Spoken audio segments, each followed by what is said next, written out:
options and questions, and you will have a chance to check your work. All the recordings will be played once only. The test is in 4 sections. At the end of the test, you will be given 10 minutes to transfer your answers to an answer sheet. Now turn to Section 1.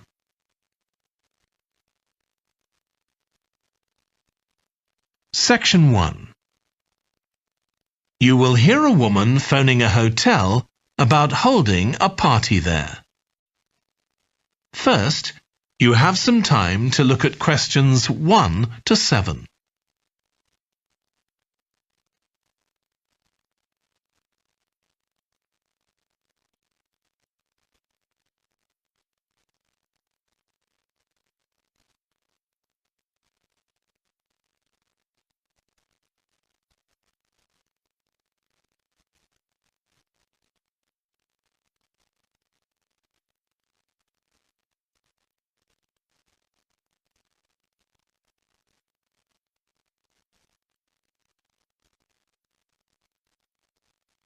You will see that there is an example that has been done for you.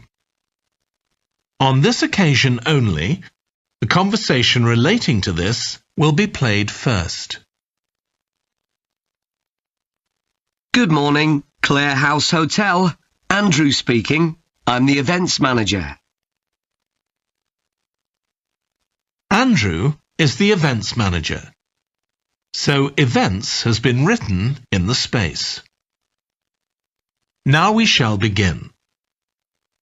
You should answer the questions as you listen, because you will not hear the recording a second time. Listen carefully and answer questions 1 to 7. Good morning, Clare House Hotel. Andrew speaking. I'm the events manager. Good morning, Andrew. My name's Samantha. I'm arranging a party for my parents' 50th wedding anniversary, and I'm ringing to ask about hiring a room sometime next September. Also, my parents and several of the guests will need accommodation. OK, I'm sure we can help you with that. Will you be having a sit-down meal or a buffet? Probably a sit-down. And do you know how many people there'll be? Around 80, I think. Well, we have 2 rooms that can hold that number. One is the Adelphi room. That can seat 85, or hold over 100 if people are standing for a buffet. Right. If you have live music, there's room for 4 or 5 musicians in the gallery, overlooking the room. Our guests usually appreciate the fact that the music can be loud enough for dancing, but not too loud for conversation. Yes, I really don't like it when you can't talk. Exactly. Now, the Adelphi room is at the back of the hotel, and there are French windows leading out onto the terrace. This has a beautiful display of pots of roses at that time of the year. Which direction does it face? Southwest. So that side of the hotel gets the sun in the afternoon and early evening. Very nice. From the terrace, you can see the area of trees within the grounds of the hotel, or you can stroll through there to the river. That's on the far side, so it isn't visible from the hotel. OK. Then another option is the Carlton room. This is a bit bigger. It can hold up to 110 people. And it has the advantage of a stage, which is useful if you have any entertainment, or indeed a small band can fit onto it. And can you go outside from the room? No, the Carlton room is on the 1st floor, but on one side the windows look out onto the lake. Lovely. I think either of those rooms would be suitable. Can I tell you about some of the options we offer in addition? Please do.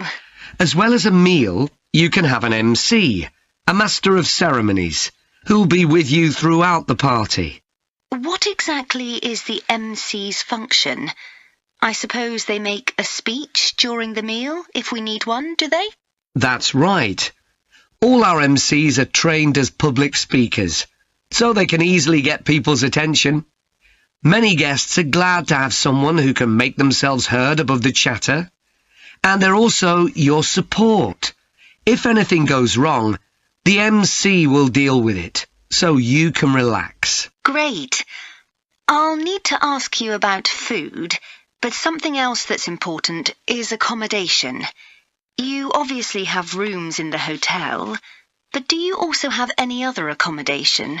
Like cabins, for example? Yes, there are 5 in the grounds, all self-contained. They each sleep 2 to 4 people and have their own living room, bathroom and small kitchen. That sounds perfect for what we'll need. Before you hear the rest of the conversation, you have some time to look at questions 8 to 10.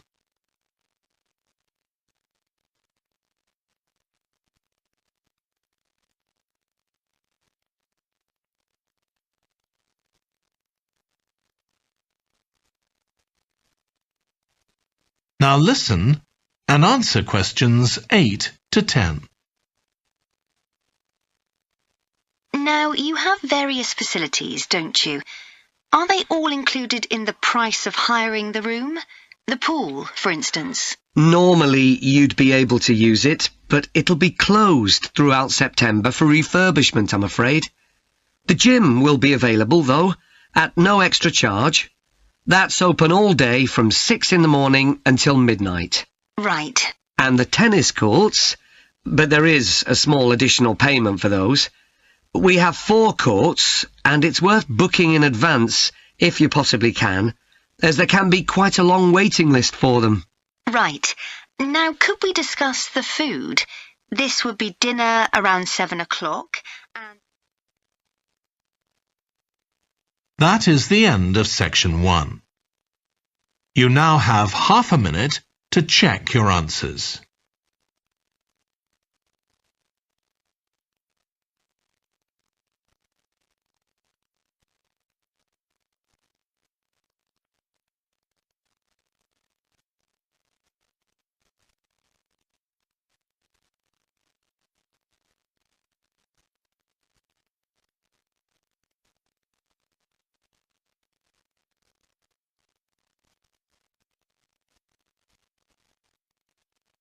Now turn to section 2.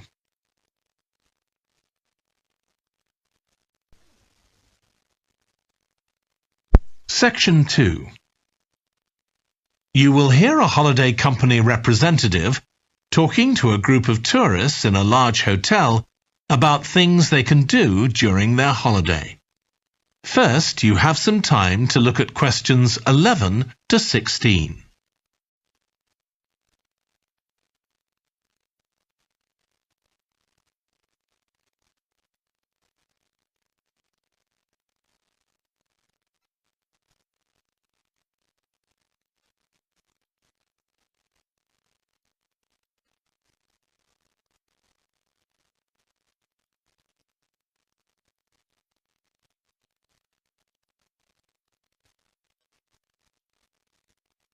Now listen carefully and answer questions 11 to 16.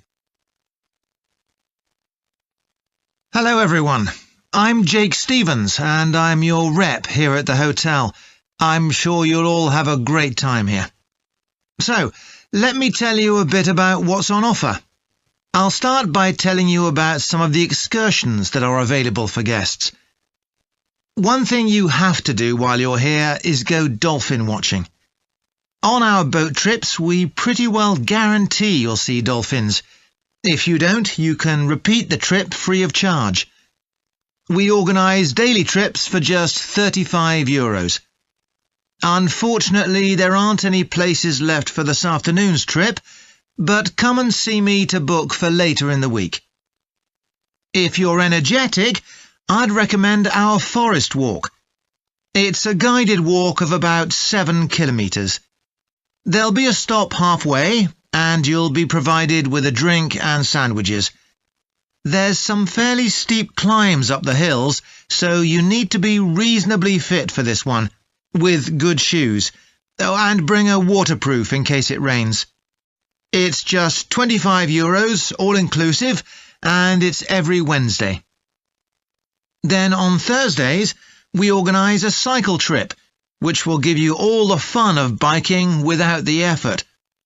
We'll take you and your bike up to the top of Mount Lana and leave you to bike back. It's a 700-metre drop in just 20 kilometres, so this isn't really for inexperienced cyclists, as you'll be going pretty fast. And if it's a clear day, you'll have fantastic views. On our local craft tour, you can find out about the traditional activities in the island. And the best thing about this trip is that it's completely free. You'll be taken to a factory where jewellery is made, and also a ceramics centre. If you want, you can buy some of the products, but that's entirely up to you. The trip starts after lunch on Thursday, and you'll return by 6 p.m. If you're interested in astronomy, you may already know that the island's one of the best places in the world to observe the night sky. We can offer trips to the observatory on Friday for those who are interested. They cost €90 per person, and you'll be shown the huge telescopes and have a talk from an expert who will explain all about how they work. Afterwards, we'll head down to Sunset Beach, where you can have a dip in the ocean if you want, before we head off back to the hotel. Finally, there's horse riding. This is organised by the Equestrian Centre over near Playa Cortino, and it's a great experience if you're a keen horseback rider, or even if you've never been on a horse before. They take you down to the beach, and you can canter along the sand and through the waves. It costs €35, and it's available every day. Before you hear the rest of the talk, you have some time to look at questions 17 to 20.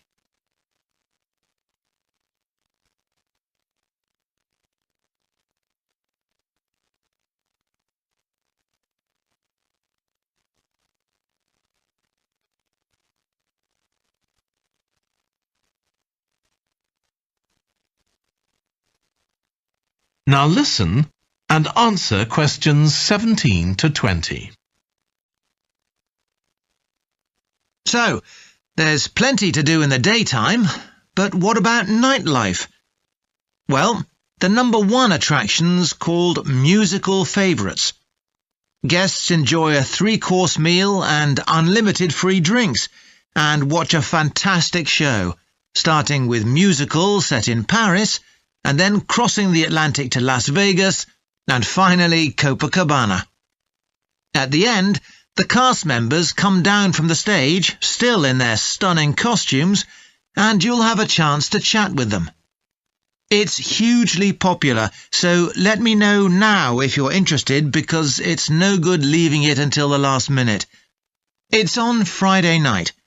Tickets are just €50 each, but for an extra €10, you can have a table right by the stage.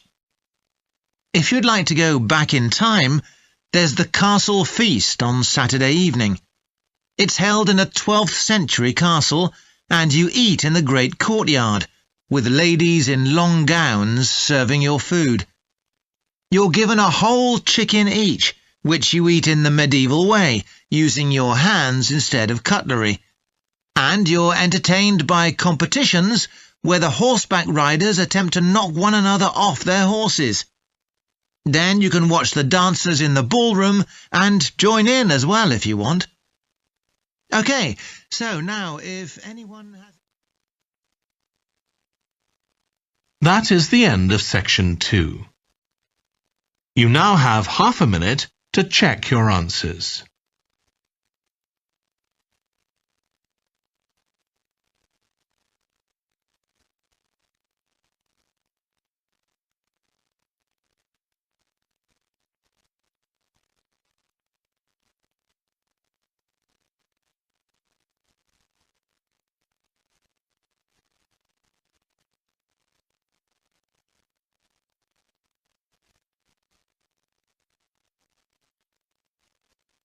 Now turn to Section 3.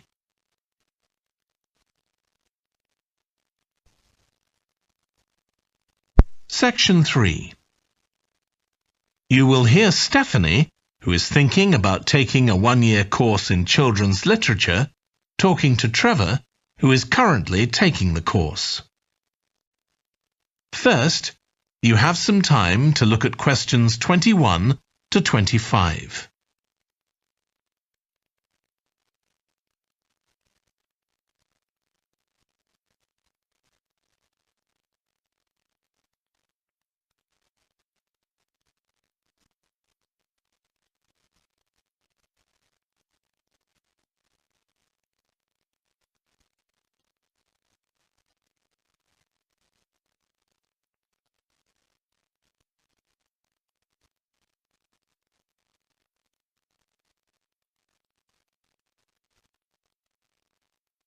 Now listen carefully and answer questions 21 to 25. Hello, Trevor. Hello, Stephanie. You said you wanted to talk about the course I'm taking on literature for children. That's right. I'm thinking of doing it next year, but I'd like to find out more about it first. OK, well, as you probably know, it's a one-year course. It's divided into 6 modules, and you have to take all of them. One of the most interesting ones, for me at least, was about the purpose of children's literature. You mean whether it should just entertain children or should be educational as well? Right, and whether the teaching should be factual, giving them information about the world, or ethical, teaching them values. What's fascinating is that the writer isn't necessarily conscious of the message they're conveying. For instance, a story might show a child who has a problem as a result of not doing what an adult has told them to do, implying that children should always obey adults. Oh, I see what you mean. That module made me realise how important stories are. They can have a significant effect on children as they grow up. Actually, it inspired me to have a go at it myself, just for my own interest. I know I can't compete with the really popular stories, like the Harry Potter books. They're very good. And even young kids like my 7-year-old niece love reading them. I'm very interested in illustrations in stories. Is that covered in the course? Yes, there's a module on pictures and how they're sometimes central to the story. That's good. I remember some frightening ones I saw as a child, and I can still see them vividly in my mind years later.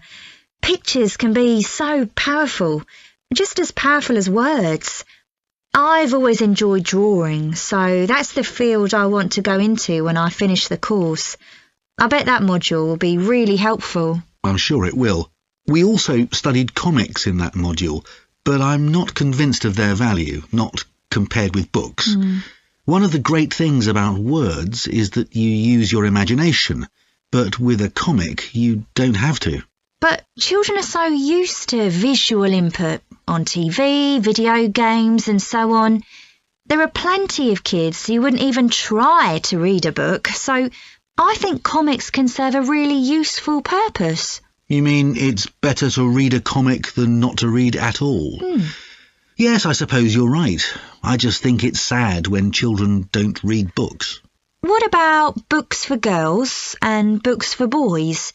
Does the course go into that? Yes, there's a module on it. For years, lots of stories, in English at least, assumed that boys went out and did adventurous things, and girls stayed at home and played with dolls. I was amazed how many books were targeted at just one sex or the other. Of course, this reflects society as it is when the books are written. That's true. So it sounds as though you think it's a good course. Definitely. Before you hear the rest of the discussion, you have some time to look at questions 26 to 30.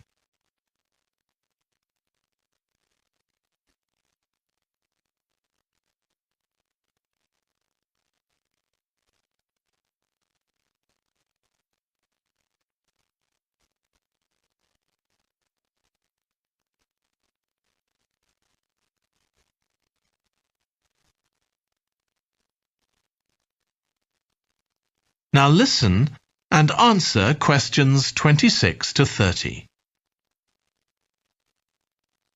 Have you been reading lots of children's stories to help you decide whether to take the course? Yeah, I've gone as far back as the late 17th century, though I know there were earlier children's stories. So does that mean you've read Perrault's fairy tales, Cinderella, the Sleeping Beauty, and so on? Yes, they must be important because no stories of that type had been written before. These were the first.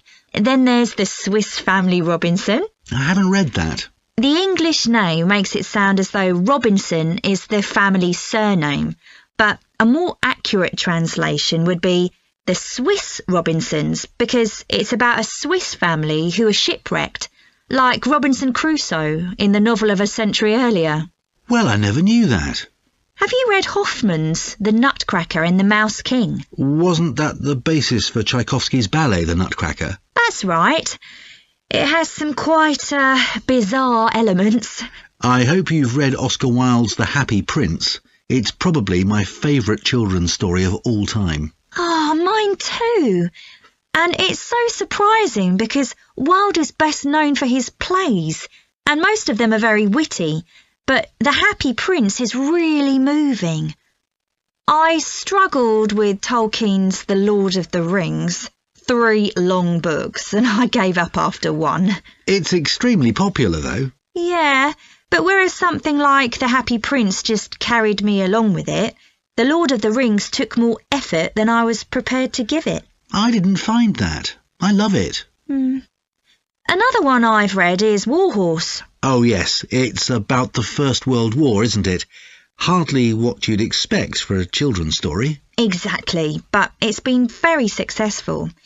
Have you read any... That is the end of section 3. You now have half a minute to check your answers.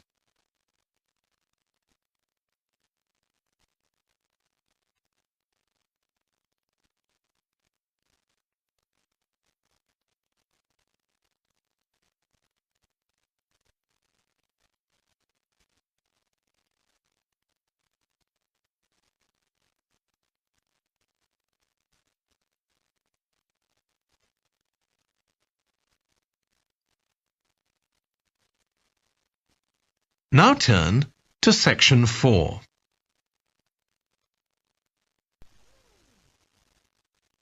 Section 4.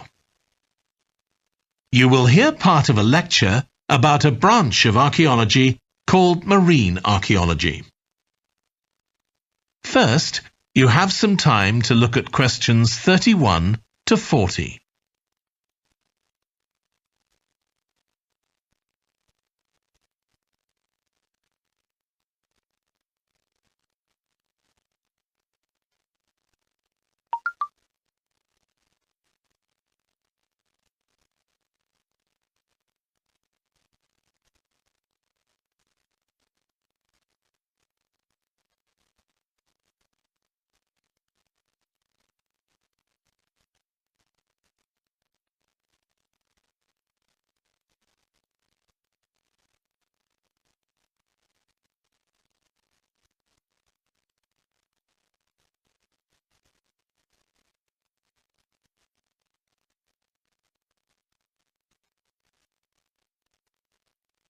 Now listen carefully and answer questions 31 to 40. In today's class, I'm going to talk about marine archaeology, the branch of archaeology focusing on human interaction with the sea, lakes and rivers. It's the study of ships, cargoes, shipping facilities and other physical remains. I'll give you an example, then go on to show how this type of research is being transformed by the use of the latest technology. Atlit Yam was a village on the coast of the eastern Mediterranean, which seems to have been thriving until around 7000 BC. The residents kept cattle, caught fish, and stored grain. They had wells for fresh water. Many of their houses were built around a courtyard, and were constructed of stone. The village contained an impressive monument, 7 half-ton stones standing in a semicircle around a spring that might have been used for ceremonial purposes. Atlit Yam may have been destroyed swiftly by a tsunami, or climate change may have caused glaciers to melt and sea levels to rise, flooding the village gradually. Whatever the cause, it now lies 10 metres below the surface of the Mediterranean, buried under sand at the bottom of the sea. It's been described as the largest and best preserved prehistoric settlement ever found on the seabed. For marine archaeologists, Atlit Yam is a treasure trove. Research on the buildings, tools, and the human remains has revealed how the bustling village once functioned, and even what diseases some of its residents suffered from. But of course, this is only one small village, one window into a lost world. For a fuller picture, researchers need more sunken settlements, but the hard part is finding them. Underwater research used to require divers to find shipwrecks or artifacts, but in the second half of the 20th century, various types of underwater vehicles were developed, some controlled from a ship on the surface, and some of them autonomous, which means they don't need to be operated by a person. Autonomous underwater vehicles, or AUVs, are used in the oil industry, for instance, to create maps of the seabed before rigs and pipelines are installed. To navigate, they use sensors such as compasses and sonar. Until relatively recently, they were very expensive and so heavy that they had to be launched from a large vessel with a winch.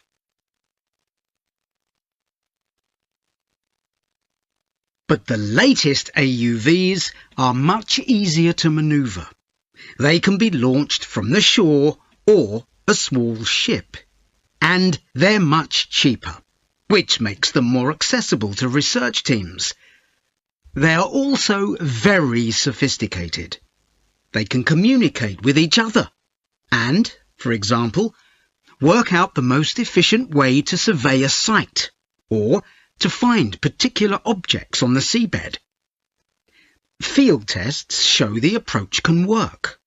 For example, in a trial in 2015, 3 AUVs searched for wrecks at Marsimemi, off the coast of Sicily. The site is the final resting place of an ancient Roman ship, which sank in the 6th century AD, while ferrying prefabricated marble elements for the construction of an early church. The AUVs mapped the area in detail, finding other ships carrying columns of the same material.